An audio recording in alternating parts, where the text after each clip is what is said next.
Donc on va un peu résumer les derniers cours pour Ted et Michael et Lady. On avait commencé le Tanya sur une question, sur le fait que la Torah, avant de naître, il y a un ange qui nous dit sois un juste et ne sois pas un rachat. Donc ça veut dire que c'est une question que si on te demande d'être injuste, pourquoi on te demande de ne pas être un rachat? Donc ça, c'était une question sur la nature du juif. Il y a plusieurs possibilités de juif. Et sur ça, si on se dit on est un rachat, c'est-à-dire que la Torah, le Tanya te dit, même si on te dit que tu es un sadique, considère-toi comme un rachat. Donc là, on pose la question, si tu te considères comme un rachat, tu vas être triste, tu ne vas pas être joyeux. Alors le père Kavod te dit, il faut toujours servir Dieu dans la joie et ne te considère pas comme un rachat. Donc ça, c'était les questions du début du Tanya, et on va y répondre plus tard. Donc à partir du moment où on te dit soit un sadique et soit pas un rachat, de là on sous-tend qu'il y a plusieurs catégories de juifs. Alors après, on a vu qu'il y avait 5 catégories de juifs. Le sadique vetovlo, le sadique veralo, le rachat vetovlo, le rachat veralo, qui sont en miroir. On a dit que le tzaddik Vetovlo, c'est le tzaddik parfait, c'est lui qui souffre pas, ça veut dire qu'il se caractérise par un amour dans le plaisir pour Dieu, et il a une haine du mal. Ça veut dire que c'est sa caractéristique. C'est une des choses qui le caractérise, qui le différencie du tzaddik Veralo. Le tzaddik Veralo, le même comportement comme un tzaddik, c'est-à-dire que là, c'est pas quelqu'un qui a des pulsions. C'est-à-dire que la personne, il n'a pas de pulsions, il est toujours dans l'action, la parole et l'action, il est toujours parfait. À la limite, il ne fait pas d'effort. Un tzaddik, pour qu'il serve Dieu, c'est un autre niveau. Pardon, c'est bon, parce que... Je t'attends ou quoi? Attends, je vais arrêter. Pause. Ah, t'es stressé, tu as un coup de cheveux, non? Ah oui, il vaut mieux. Pardon, excuse-moi. Alors, on a dit que qu'est-ce qui différencie le tzaddik veralo et le tzaddik vetovlo? Ça veut dire que c'est la proportion un peu de mal qu'a le tzaddik veralo. Ça veut dire que c'est pas un mal qui s'exprime dans son comportement, ni dans son cœur, ni nulle part, mais il se caractérise qu'il ne hait pas le mal, il n'a pas une haine du mal, et il n'a pas un amour dans le plaisir. Après, les rachats, il y a le rachat veralo. Le rachat veralo, on dit qu'il n'y en a plus dans notre génération, c'est-à-dire quelqu'un qui fait les pires des fautes, il ne regrette jamais. Après, là, c'est-à-dire qu'il le rachat vetovlo, c'est-à-dire qu'il fait des fautes, mais il regrette toujours. On dit que comme ça, les rachats sont toujours pleins de regrets. Et après, il y a le Benoni. Là, on a parlé du Benoni, c'est-à-dire que le Benoni, c'est quelqu'un qui, lui, il n'est pas un sadique, ça veut dire qu'il a, dans toute sa puissance, il peut avoir Yetzirah, il a une âme animale qui s'exprime, mais il ne la laisse jamais s'exprimer ni par la pensée, ni la parole, ni l'action. Et là, par rapport pour la pensée, on dit que comme ça, que si une pensée, imagine un Benoni, il a une pensée qui lui arrive, ça monte du cœur, il y a une pensée qui lui monte du cœur, mais il ne se laisse pas, il la repousse. C'est-à-dire qu'il y a des moments où tu as des pensées dans ta tête, tu penses à quelque chose, mais tant que tu t'en rends pas compte, tu n'es pas un rachat. Mais dès que tu t'en rends compte et tu continues à réfléchir, rachat. Donc ça, c'est un niveau, le Benoni.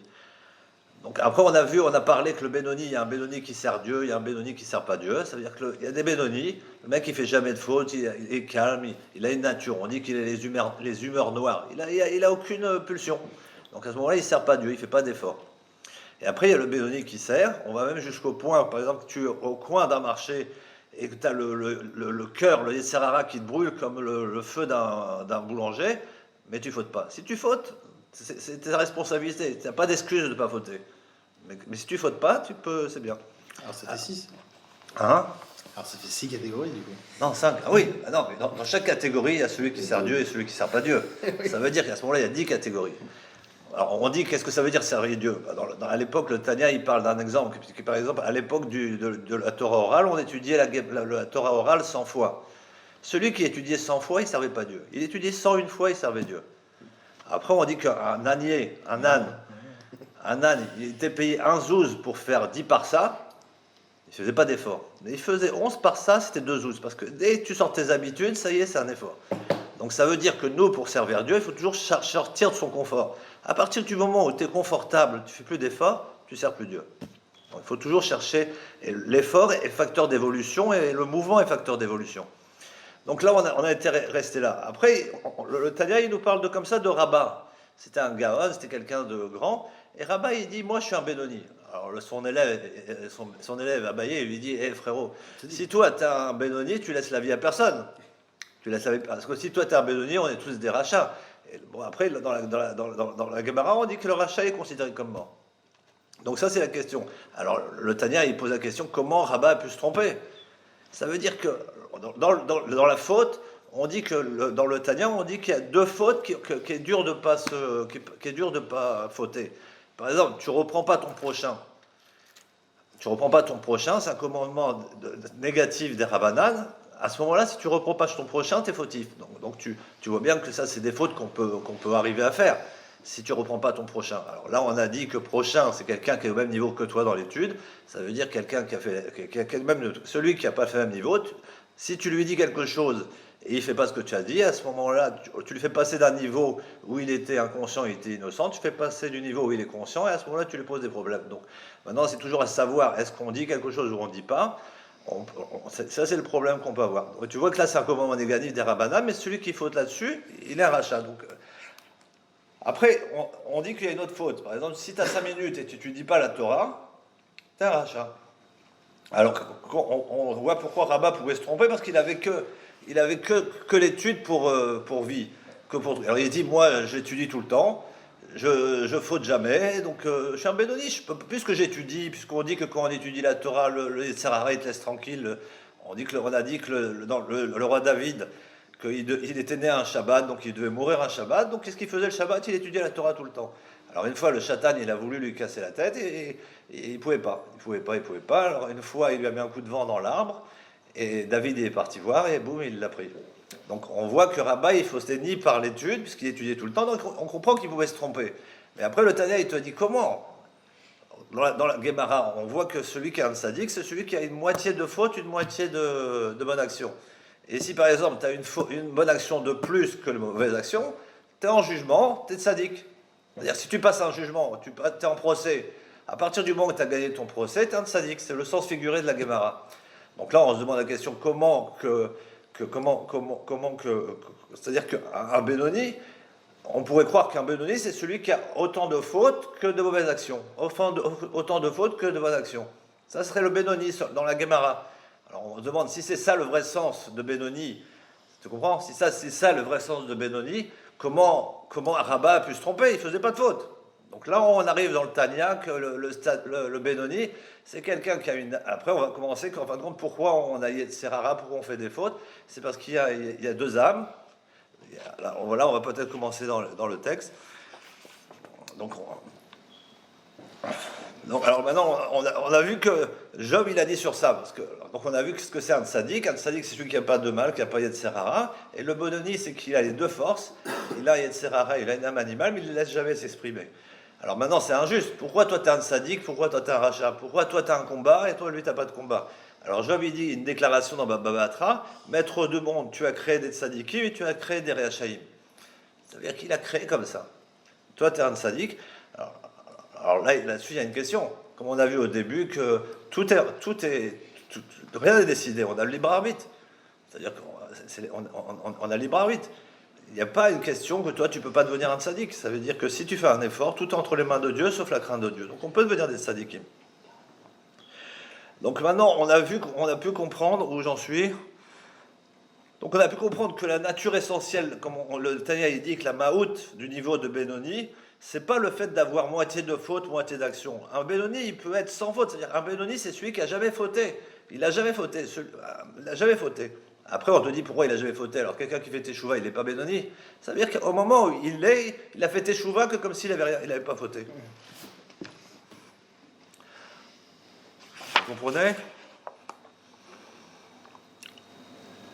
Donc tout ça, on a vu. Ça, on a vu. Alors voilà. Maintenant, on te dit que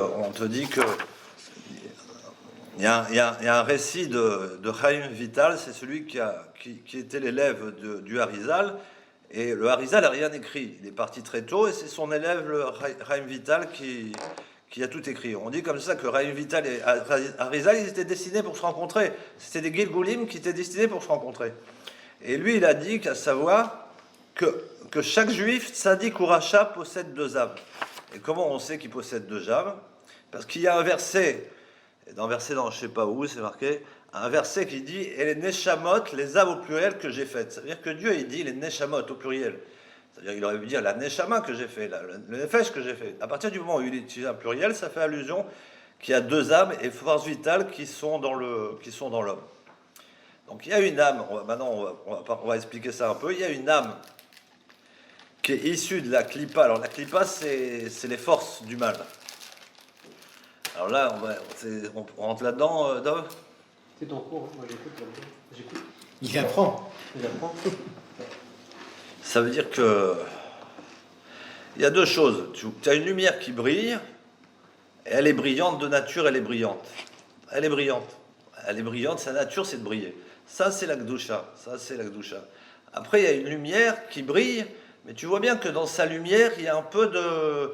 Il y a une petite pointe de sombre. C'est-à-dire que dans une flamme, il y a une flamme, tu vois qu'il y a une flamme bleue, il y a une flamme rouge, et à la base c'est une flamme blanche. C'est-à-dire qu'elle n'est pas unifiée, elle n'est pas unique. Donc il y a la Kedusha, qu'elle est blanche, parfaite, ça brille complètement. Après il y a l'âme animale, c'est comme une flamme avec plusieurs composantes. Alors il y a la Klipa Noga, ça c'est une Klipa que tout le monde est Klipa Noga. C'est-à-dire que les étoiles, tout le monde est Klipa Noga. Ça veut dire que c'est une lumière qui brille, mais il y a un peu d'obscurité. Elle est les deux. Elle a un peu d'obscurité, elle a un peu de lumière. Et tout le rôle du peuple juif, c'est d'utiliser cette matière du monde qui est Klipa Noga et de transformer que pour le bien. Par exemple, tu prends une chaussure. Tu as une chaussure, c'est du cuir. Le cuir, il est cachère. C'est de la Klipa Noga. Si tu utilises pour aller à la synagogue, tu transformes ton cuir de ta chaussure pour le bien. Donc à ce moment, il vient Gdusha. Si tu utilises pour aller voir ton voisin pour lui voler quelque chose, le cuir, il devient Klipa Atmeot. C'est-à-dire qu'il devient le mal. Donc dans chaque chose, il y a du bien et du mal. Donc l'âme animale du juif, la Klipa, de Klipa Noga, ça veut dire qu'il y a du bien et du mal. Et tout le travail du juif, par son service de Dieu, par les mitzvot, c'est de transformer le mal qu'on a en nous, le transformer vers la Gdusha, de l'amener vers le bien, pour que ça fait que briller. Alors que là, on voit que cette âme animale qui fait partie de la Klipa. Après, il y a l'âme divine, c'est l'âme divine, ça fait partie, c'est que l'âme divine, c'est une partie de Dieu Mamash. C'est-à-dire que Dieu, comme on va dire plus tard, que quand Adam a été créé, Dieu lui a insufflé une âme.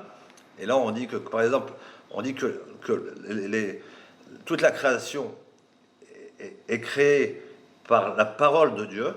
Donc c'est extérieur. Tu vois bien que quand tu parles, tu peux parler dans des heures, ça ne te fatigue pas. C'est extérieur, c'est une influence que tu transmets par l'intérieur. Alors que Dieu, il a dit à Adam, je t'ai insufflé une âme. Quand tu souffles, si tu souffles de toutes tes forces pour insuffler comme un souffleur de verre, à ce moment-là, quand tu souffles, tu ne peux pas souffler. C'est vraiment ton intérieur que tu souffles. Donc ça, c'est l'âme divine qu'on a en nous. Elle vient vraiment de l'intérieur de Dieu. C'est une partie de Dieu en nous. Donc on voit qu'on a une âme divine qui est une partie de Dieu en nous, et une âme animale qui, pour les bénonymes en général, il y a un peu de mal, et tout le travail du juif par son serviteur de Dieu, c'est de transformer ce mal, de transformer en bien. Et cette âme animale, elle se revêt dans le sang de l'homme, et elle lui donne vie, c'est le nefesh.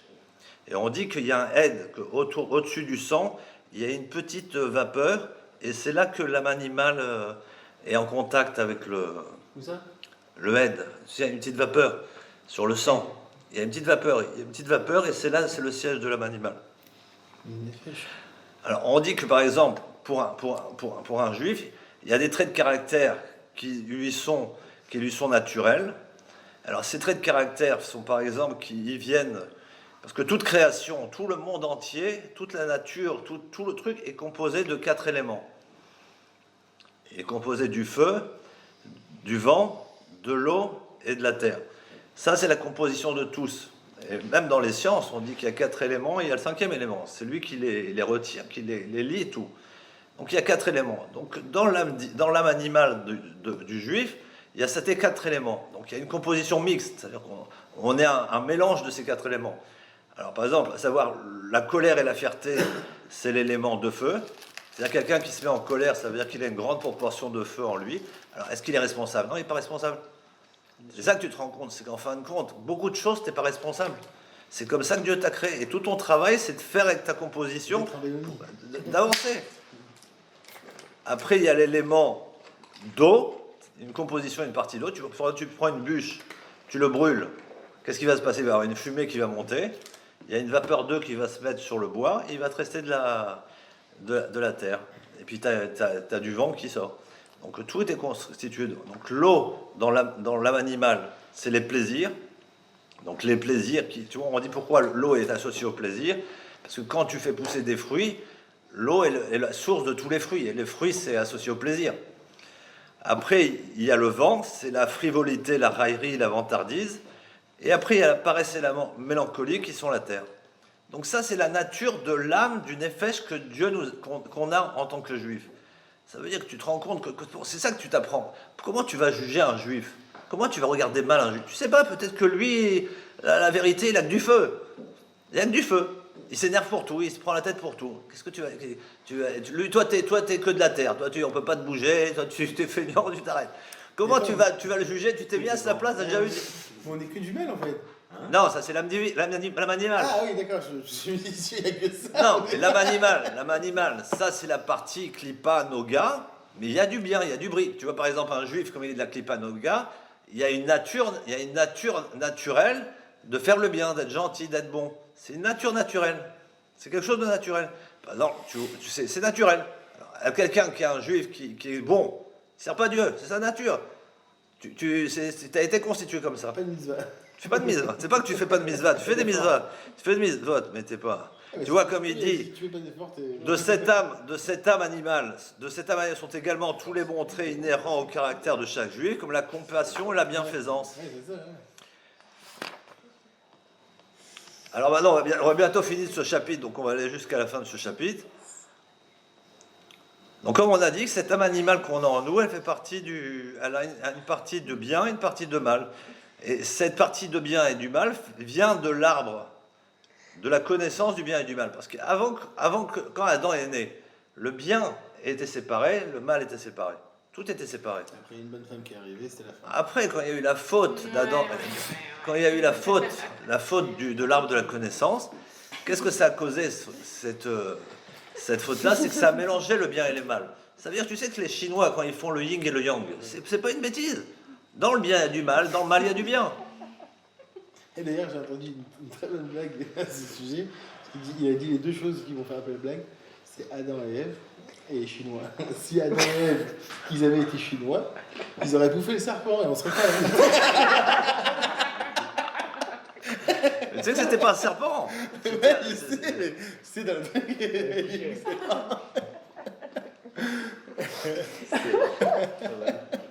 Donc là, on a vu que l'âme animale est comme ça. Après, il y a une phrase très dure que le Tanya dit, mais je pense qu'il faut en parler de ce verset du Tanya. On dit que les âmes des nations, eux, leur âme animale, elle est issue des klipot atmeot. Ça veut dire qu'il n'y a pas de bien dedans. Et à ce moment-là, on dit, et ça c'est dur, c'est que tout le bien que font les nations, c'est à des fins personnelles. Ça veut dire que c'est toujours dans un intérêt. Et ça, c'est une phrase du Tanya, c'est marqué un truc. Et comme le Talmud explique, la bonté des nations est une faute. Toute ta charité, le bien accompli par les nations ne le sont pas que pour leur propre gloire. Mais après, on te dit qu'il y a des nations qui sont juste des nations. Ça veut dire qu'ils prennent sur eux les mitzvot de Noah, qui se mettent dans croire Dieu, qui se mettent à avancer dans le service de Dieu. Et à ce moment, eux aussi, ils ont une klipa noga, il y a du bien qui sort de cette... Donc là, on a vu le premier chapitre. Donc on voit bien que naturellement que Dieu nous a mis au monde avec un potentiel, avec un compte en banque, avec des jetons comme certains disent. On a des jetons, on arrive sur Terre, on a une âme divine qui peut arriver d'un niveau ou à un autre. Il y en a des âmes divines qui viennent d'Atsilut, il y en a qui sont imprégnées par Bria, par les mondes, et elles s'imprègnent. Il y en a qui vont arriver plus par la Gvura, il y en a qui vont arriver plus par le Reset. Il y a tout un patchwork d'âmes divines. Après, tu as tout un patchwork d'âmes animales. Et dans ce patchwork d'âme animale, tu as toutes des compositions différentes, selon que tu as du feu, tu as du... Ça veut dire que tu te rends compte, et tout ça, ça fait le peuple juif. Alors là, ça t'apprend comment, quand tu es juif, comment tu peux regarder un juif en te disant, tiens, il n'est pas parfait. Ça, c'est quelque chose que j'ai compris il n'y a pas longtemps. Ça veut dire que la même chose que tu regardes un animal, tu regardes... Dieu a créé tout parfait. Après, chaque juif, il est parfait dans sa composition. Après, le Tanya, il te dit, sois un devant chaque homme. C'est-à-dire, avant de juger l'autre, mets-toi à sa disposition. Une fois, il y avait... C'est fou, ça rejoint, c'est exactement le cours avec lui. C'est exceptionnel. Il y avait un juif à une époque lointaine. Il critiquait le roi Ménaché, c'était un rachat, c'était un idolâtre, il critiquait. Tout d'un coup, il y a une balle de colle arrivée, ils lui ont mis le Yetzer Hara de Ménaché. Le mec, il est sorti de la fenêtre, il a sifflé toutes les filles dans la rue. C'est-à-dire, tu peux pas imaginer qu'est-ce que t'as le Yetzer Hara que t'as quelqu'un. Tu peux pas savoir. Imagine, on est tous constitués parce que Dieu nous donne, on dit comme ça, que le chameau, il porte ce qu'il peut porter. Chacun porte ce qu'il a à porter. Mais après, si tu juges l'autre par rapport à ce qu'il porte et ce que tu vois, la vérité, si toi tu portes ce que je porte et moi je porte que toi, on ne sait pas ce qu'on sort. On s'en sort bien par rapport à ce qu'on porte. Mais est-ce que tu vas porter le fardeau de l'autre? Que Dieu préserve, tu ne sais pas comment tu vas te comporter. Et ça veut dire quoi? Qu'on est tous, tout le peuple juif, on est tous parfaits dans le plan. Il y a un film qui s'appelle L'Agence, il y a un grand plan. Dieu a mis un grand plan en place. Et chacun doit élever la partie de... Parce que l'âme animale, elle a une partie du monde qui lui est associée. C'est-à-dire que quand tu prends un téléphone, quand tu travailles un client, toute cette chaîne de monde, ça t'appartient. Ça veut dire qu'on doit élever notre âme animale qui est particulière, le monde qui est particulier. Et tout ça, c'est un plan que Dieu fait pour avancer, pour se penser vers la Géoula. Magnifique. Mais ça, c'est énorme. C'est-à-dire de comprendre que chaque chose est parfaite. Et après, tu te dis, quand tu as compris ça, tu te dis, comment tu peux te permettre de juger un juif?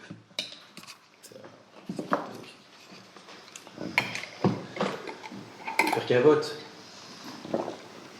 Ne juge personne que qu'à sa place. C'est ça. Ouais, dans le sens où, avec T'as tout pas le bien, son fardeau, tout t'as le pas mal, tout le sa mal. position. Exactement. Après, il y a des natures. Il y a quelqu'un, il n'y a rien qui va lui attirer. Le mec, il va être attiré par rien. Tu sais, il y a des natures, ils ne sont pas attirés par les femmes. Ce mec-là qui n'est pas attiré la femme, il dit oui, mais toi tu cours après les femmes. Tu lui mets les sarades de l'autre, le mec il court.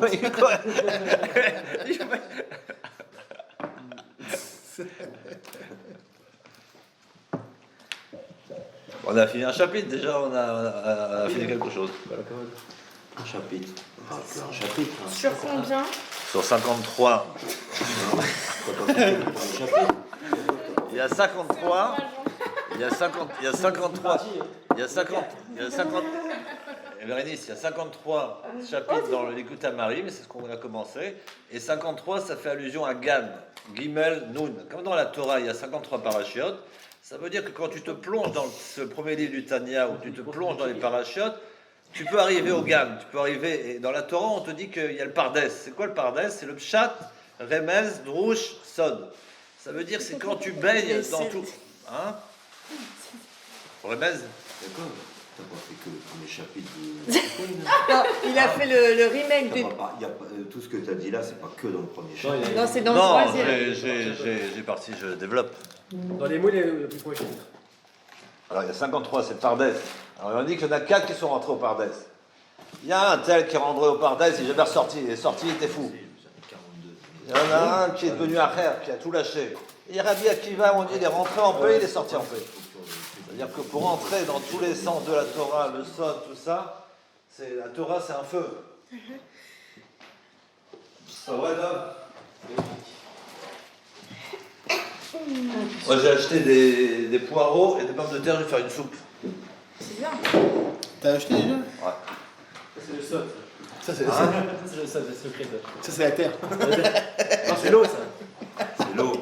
C'est le mélange, t'as beaucoup d'eau de terre. Ah ben, j'ai continué à enregistrer.